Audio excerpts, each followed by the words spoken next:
Hi,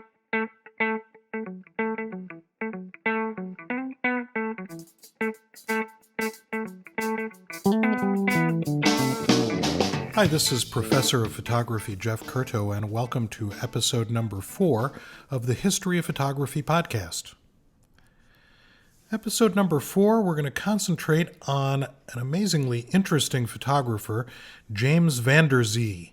Van Der Zee, born 1886 and died in 1983, was an African-American photographer who's best known for his portraits of black New Yorkers, and he was a leading figure in the Harlem Renaissance.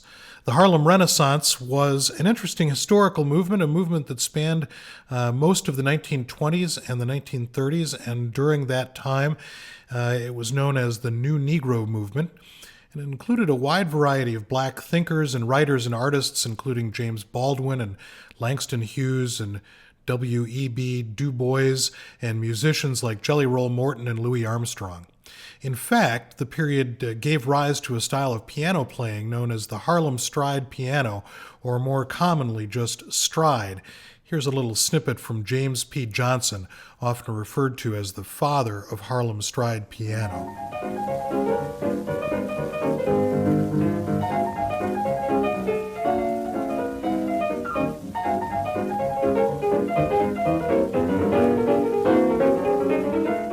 So that gives you a little bit of a sense of the cultural sort of stew that was happening when James Van Der Zee, was making his photographs in his native Harlem. And Van Der Zee's photographs show the emergent black middle class, which he captured in photographs that were often very carefully posed and very carefully propped with the intention to create a sort of idealized look and feel. His goal was to ensure that each photograph presented Harlem, the Harlem that he knew and loved, presented Harlem in its best light. In addition to careful control of sets and props and lighting, Van Der Zee's photographs were often heavily retouched to create an illusion, not only the illusion of perfection, but also of a certain style and look, not only removing blemishes, but also adding things like jewelry and other accessories. He would sometimes even do double images, where he would create sort of the illusion of what the future might look like beyond the present of the photograph.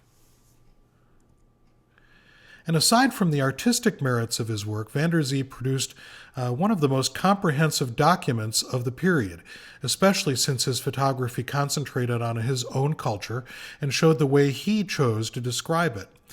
In the process, he crafted a dazzling record of middle-class black life, a side of America that wasn't really seen at the time. And really that's an important part of Van Der Zee's story, was that he was really looking at his own culture from the inside and showing the rest of the world what that culture looked like. His work as a portraitist was in very high demand, and his sitters often noted that he made them look better than they looked in real life, which was sort of one of the things that he was really proud of, is the idea that what his sitters could count on was that their visage, their presence, would look even better than the real world them. He also photographed a number of groups, and this is an important part of Van Der Zee's legacy too. In this case here, in this photograph, the New York Renaissance, or otherwise known as the New York Wrens, or the Wrens. The Wrens were the first all-black, fully professional, African-American owned basketball team.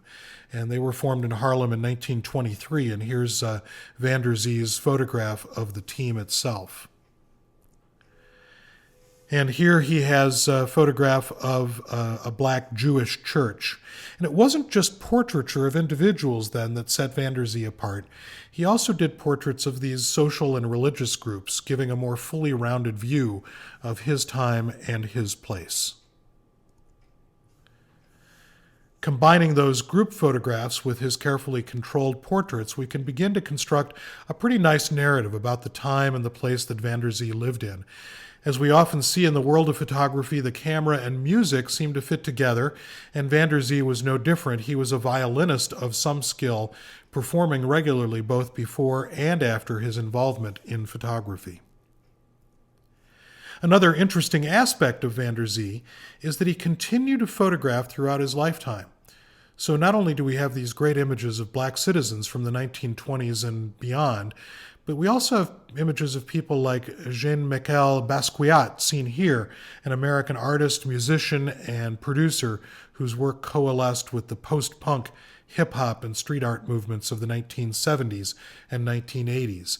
And if we look closely at Van Der Zee's body of work, we would also see more contemporary black celebrities from the 1970s, 1980s. So very interesting in terms of the way that legacy continued on.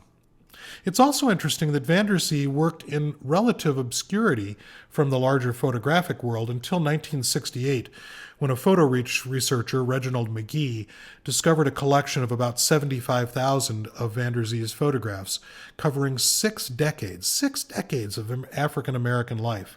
And that discovery resulted in an exhibition at the Metropolitan Museum of New York entitled Harlem on My Mind in 1969. And after that, Van Der Zee's legacy was assured. He really became a sought-after photographer once again by contemporary black culture in the 1970s and beyond. And then again died in 1983. On the History of Photography webpage, photohistory.jeffcurto.com, I will link out to a couple of interesting Van Der Zee sites that you might find useful in your continued research about James Van Der Zee, born 1886 and died in 1983. Thanks for joining me on the History of Photography podcast, and I look forward to seeing you next time. Don't forget to check out the History of Photography class sessions available on the web at photohistory.jeffcurto.com or in the podcast feed. And while you're on the web, take a look at my other podcast, cameraposition.com, a podcast about the creative side of photography.